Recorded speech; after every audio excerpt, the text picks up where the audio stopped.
بسم الله الرحمن الرحيم الحمد لله الذي أنزل على عبده الكتاب ولم يجعل له عوجا قيما لينذر بأسا شديدا من لدنه ويبشر المؤمنين الذين يعملون الصالحات أن لهم أجرا حسنا ماكثين فيه أبدا وينذر الذين قالوا اتخذ الله ولدا ما لهم به من علم ولا لآبائهم كبرت كلمة تخرج من أفواههم إن يقولون إلا كذبا فلعلك باخع نفسك على آثارهم إن لم يؤمنوا بهذا الحديث أسفا إنا جعلنا ما على الأرض زينة لها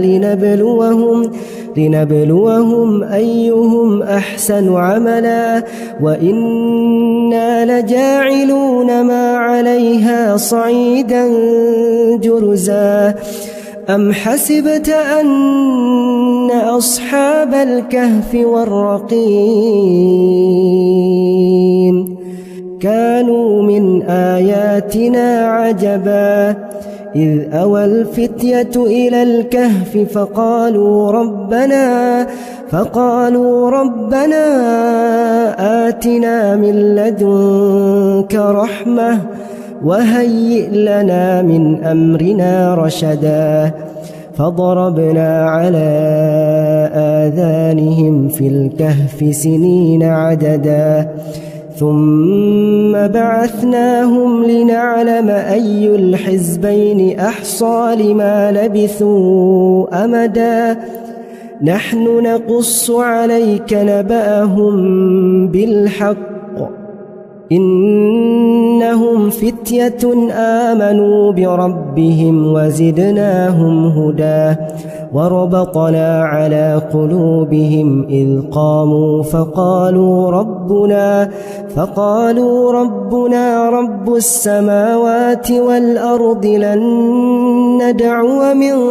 دونه إلها لقد قلنا إذا شططا هؤلاء قومنا اتخذوا من دونه آلهة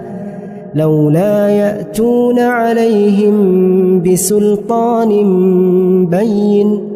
فمن أظلم ممن افترى على الله كذبا وإذ اعتزلتموهم وما يعبدون إلا الله فأووا إلى الكهف ينشر لكم ربكم من رحمته ويهيئ لكم من أمركم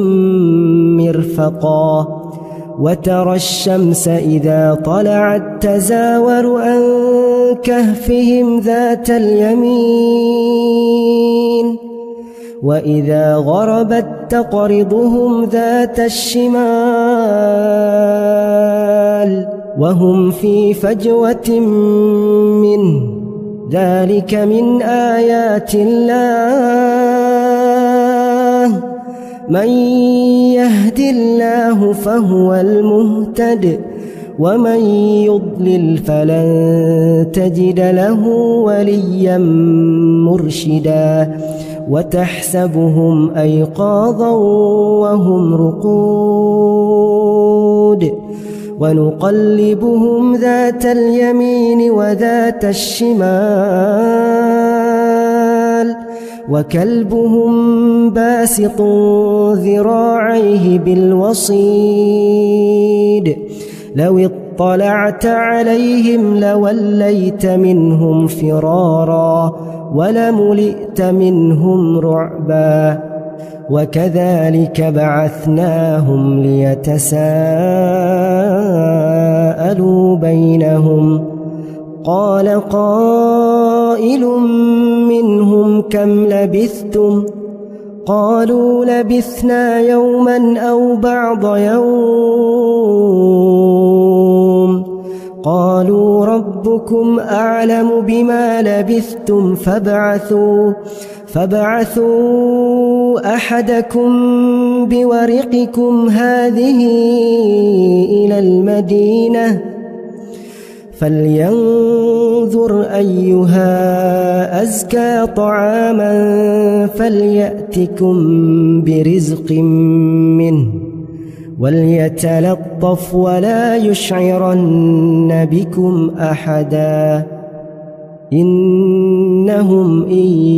يظهروا عليكم يرجموكم أو يعيدوكم في ملتهم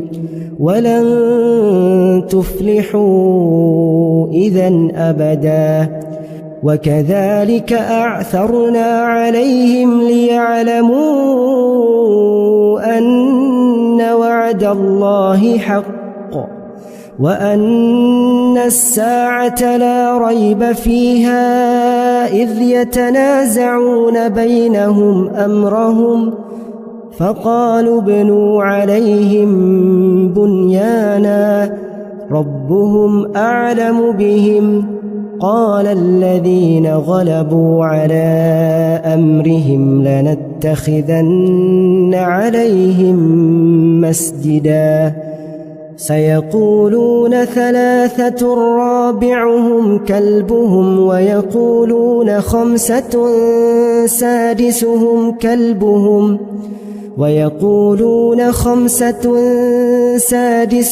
كلبهم رجما بالغيب ويقولون 7 وثامنهم كلبهم قل ربي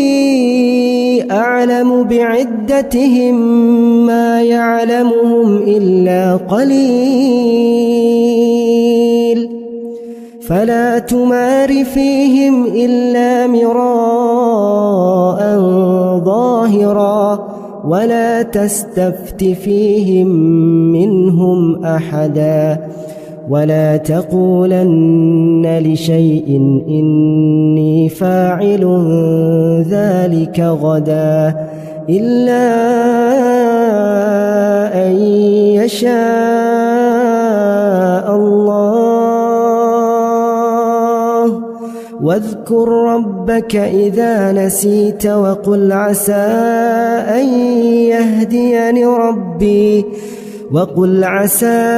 أن يهديني ربي لأقرب من هذا رشدا ولبثوا في كهفهم 300 سنين وازدادوا 9 قل الله أعلم بما لبثوا له غيب السماوات والأرض أبصر به وأسمع ما لهم من دونه من ولي ولا يشرك في حكمه أحدا واتل ما أوحي إليك من كتاب ربك لا مبدل لكلماته ولن تجد من دونه ملتحدا واصبر نفسك مع الذين يدعون ربهم بالغداة والعشي يريدون وجهه ولا تعد عيناك عنهم تريد زينة الحياة الدنيا ولا تطع من أغفلنا قلبه عن ذكرنا واتبع هواه واتبع هواه وكان أمره فرطا وقل الحق من ربكم فمن شاء فليؤمن ومن شاء فليكفر إنا أعتدنا للظالمين نارا أحاط بهم سرادقها وإن يستغيثوا يغاثوا بماء كالمهل يشوي الوجوه بئس الشراب وساءت مرتفقا إن الذين آمنوا وعملوا الصالحات إنا لا نضيع أجر من أحسن عملا أولئك لهم جنات عدن تجري من تحتهم الأنهار يحلون فيها من أساور من ذهب ويلبسون ثيابا خضرا من سندس واستبرق متكئين فيها على الأرائك نعم الثواب وحسنت مرتفقا واضرب لهم مثل الرجلين جعلنا لأحدهما جنتين من أعناب وحففناهما بنخل وجعلنا بينهما زرعا كلتا الجنتين آتت أكلها ولم تظلم منه شيئا وفجرنا خلالهما نهرا وكان له ثمر فقال لصاحبه وهو يحاوره أنا أكثر منك مالا وأعز نفرا ودخل جنته وهو ظالم لنفسه قال ما أظن أن تبيد هذه أبدا وما أظن الساعة قائمة ولئن رددت إلى ربي لأجدن خيرا منها منقلبا قال له صاحبه وهو يحاوره أكفرت بالذي خلقك من تراب ثم من نطفة ثم سواك رجلا لكن هو الله ربي ولا أشرك بربي أحدا ولولا إذ دخلت جنتك قلت ما شاء الله لا قوة إلا بالله إن ترني أنا أقل منك مالا وولدا فعسى ربي أن يؤتيني خيرا من جنتك ويرسل عليها حسبانا من السماء فتصبح صعيدا زلقا أو يصبح ماؤها غورا فلن تستطيع له طلبا وأحيط بثمره فأصبح يقلب كفيه على ما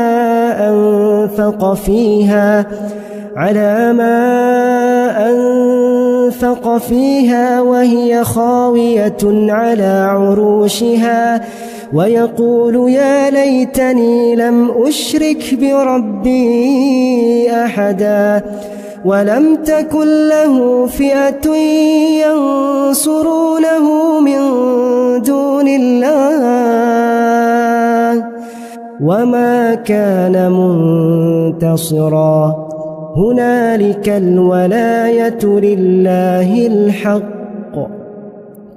هو خير ثوابا وخير عقبا واضرب لهم مثل الحياة الدنيا كماء إن أنزلناه من السماء فاختلط به نبات الأرض فأصبح هشيما تذروه الرياح وكان الله على كل شيء مقتدرا المال والبنون زينة الحياة الدنيا والباقيات الصالحات خير عند ربك ثوابا وخير أملا ويوم نسير الجبال وترى الأرض بارزة وحشرناهم فلم نغادر منهم أحدا وعرضوا على ربك صفا لقد جئتمونا كما خلقناكم أول مرة بل زعمتم أن لن نجعل لكم موعدا ووضع الكتاب فترى المجرمين مشفقين مما فيه ويقولون يا ويلتنا ما لهذا الكتاب لا يغادر صغيرة ولا كبيرة إلا أحصاها ووجدوا ما عملوا حاضرا ولا يظلم ربك أحدا وإذ قلنا للملائكة اسجدوا لآدم فسجدوا إلا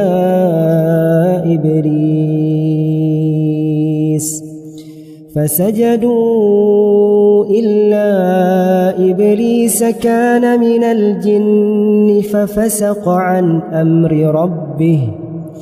أفتتخذونه وذريته أولياء من دوني وهم لكم عدو بئس للظالمين بدلا ما أشهدتهم خلق السماوات والأرض ولا خلق أنفسهم وما كنت متخذ المضلين عضدا ويوم يقول نادوا شركائي الذين زعمتم فدعوهم فلم يستجيبوا لهم وجعلنا بينهم موبقا ورأى المجرمون النار فظنوا أنهم مواقعوها ولم يجدوا عنها مصرفا ولقد صرفنا في هذا القرآن للناس من كل مثل وكان الإنسان أكثر شيء جدلا وما منع الناس أن يؤمنوا إذ جاءهم الهدى ويستغفروا ربهم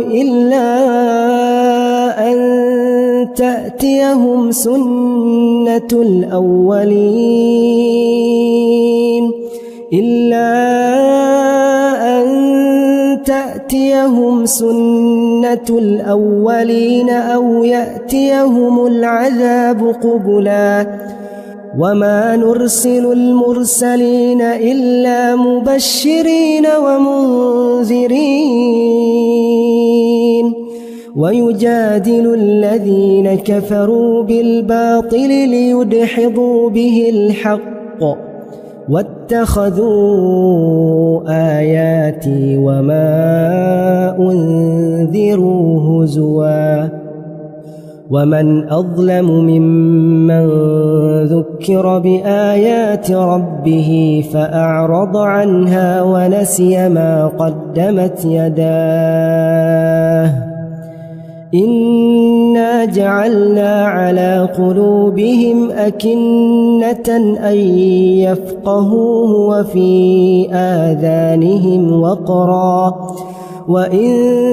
تدعهم إلى الهدى فلن يهتدوا إذن أبدا وربك الغفور ذو الرحمة لو يؤاخذهم بما كسبوا لعجل لهم العذاب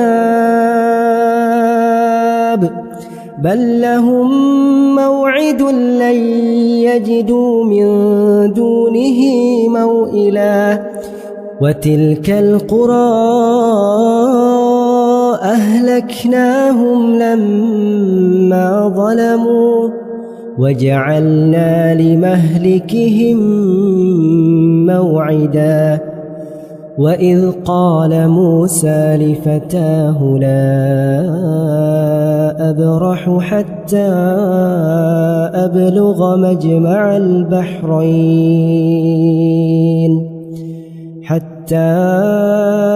أبلغ مجمع البحرين أو أمضي حقبا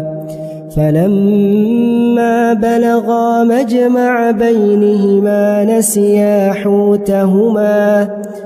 نسيا حوتهما فاتخذ سبيله في البحر سربا فلما جاوزا قال لفتاه آتنا غداءنا لقد لقينا من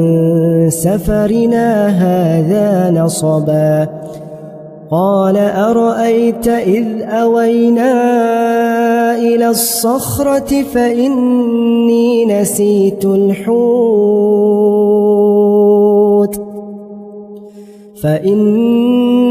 نسيت الحوت وما أنسانيه إلا الشيطان أن أذكره واتخذ سبيله في البحر عجبا قال ذلك ما كنا نبغ فارتدا على آثارهما قصصا فوجدا عبدا من عبادنا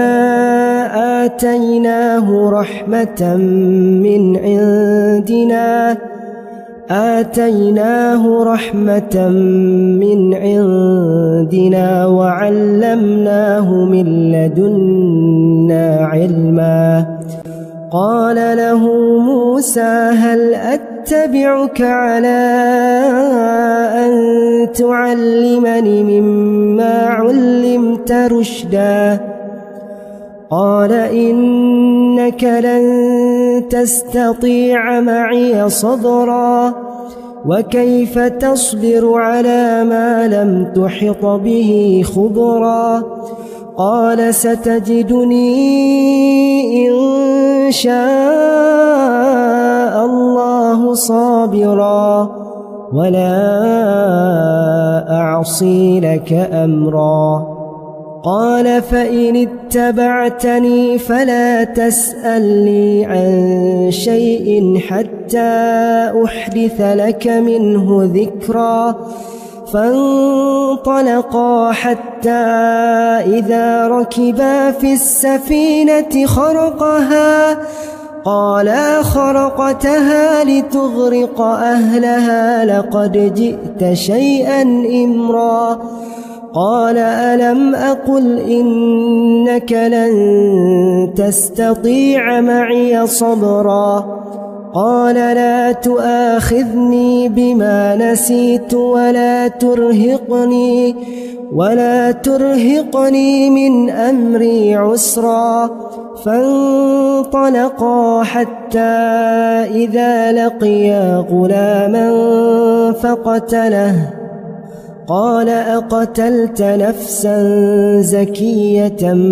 بغير نفس لقد جئت شيئا نكرا. قال ألم أقل لك إنك لن تستطيع معي صبرا. قال إن سألتك عن شيء بعدها فلا تصاحبني قد بلغت من لدني عذرا. فانطلقا حتى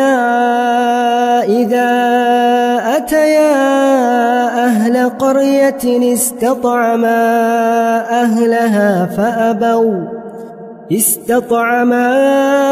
أهلها فأبوا أن يضيفوهما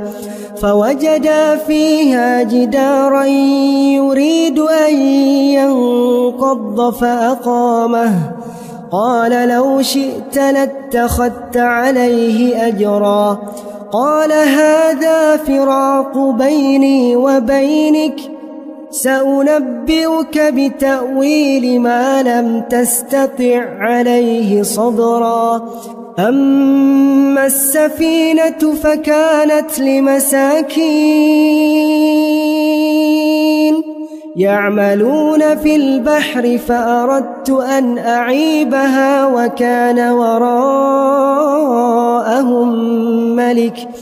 وكان وراءهم ملك يأخذ كل سفينة غصبا. وأما الغلام فكان أبواه مؤمنين فخشينا أن يرهقهما طغيانا وكفرا. فأردنا أن يبدلهما ربهما خيرا منه زكاة وأقرب رحما. وأما الجدار فكان لغلامين يتيمين في المدينة وكان تحته كنز لهما وكان أبوهما صالحا فأراد ربك أن يبلغا أشدهما ويستخرجا كنزهما رحمة من ربك وما فعلته عن أمري ذلك تأويل ما لم تستع عليه صبرا. ويسألونك عن ذي القرنين قل سأتلو عليكم منه ذكرا. إنا مكنا له في الأرض وآتيناه من كل شيء سببا فأتبع سببا حتى إذا بلغ مغرب الشمس وجدها تغرب في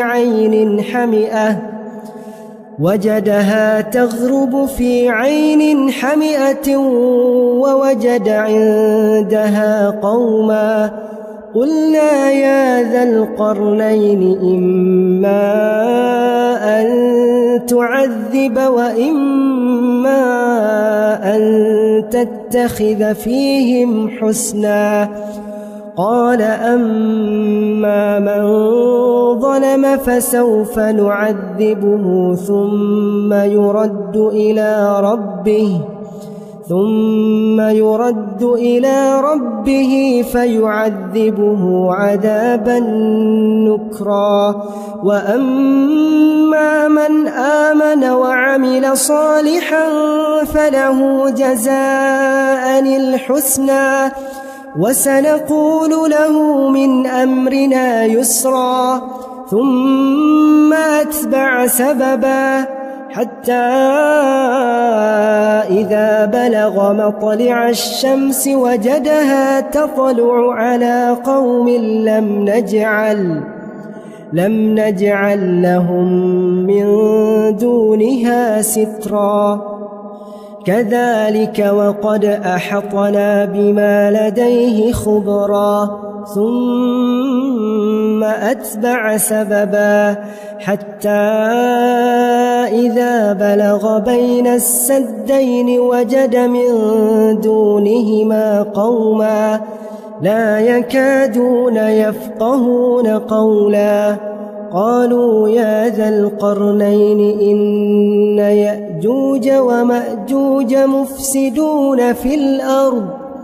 فهل نجعل لك خرجا على أن تجعل بيننا وبينهم سدا قال ما مكني فيه ربي خير فأعينوني بقوة أجعل بينكم وبينهم ردما آتوني زبر الحديد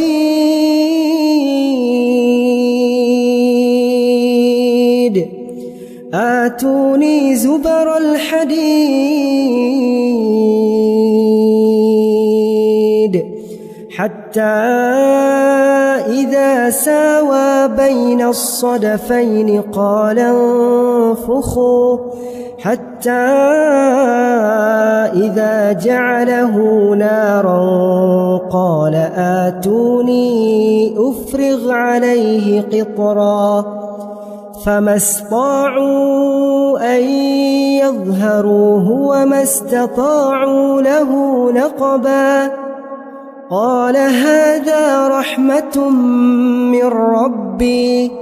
فإذا جاء وعد ربي جعله دكا وكان وعد ربي حقا وتركنا بعضهم يومئذ يموج في بعض ونفخ في الصور فجمعناهم جمعا وعرضنا جهنم يومئذ للكافرين عرضا الذين كانت أعينهم في غطاء عن ذكري وكانوا لا يستطيعون سمعا أفحسب الذين كفروا أن يتخذوا عبادي من دوني أولياء إنا أعتدنا جهنم للكافرين نزلا قل هل ننبئكم بالأخسرين أعمالا الذين ضل سعيهم في الحياة الدنيا وهم يحسبون أنهم يحسنون صنعا أولئك الذين كفروا بآيات ربهم ولقائه فحبطت أعمالهم فلا نقيم لهم يوم القيامة وزنا ذلك جزاؤهم جهنم بما كفروا واتخذوا آياتي ورسلي هزوا إن الذين آمنوا وعملوا الصالحات كانت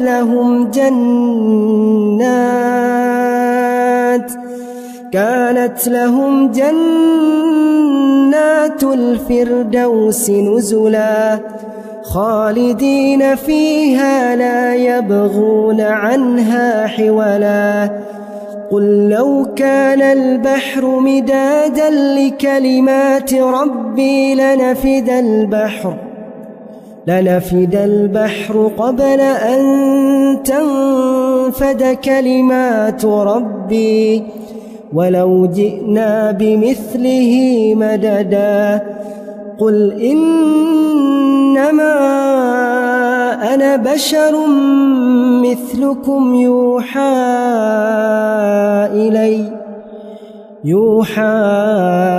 إلي أنما إلهكم إله واحد فمن كان يرجو لقاء ربه فليعمل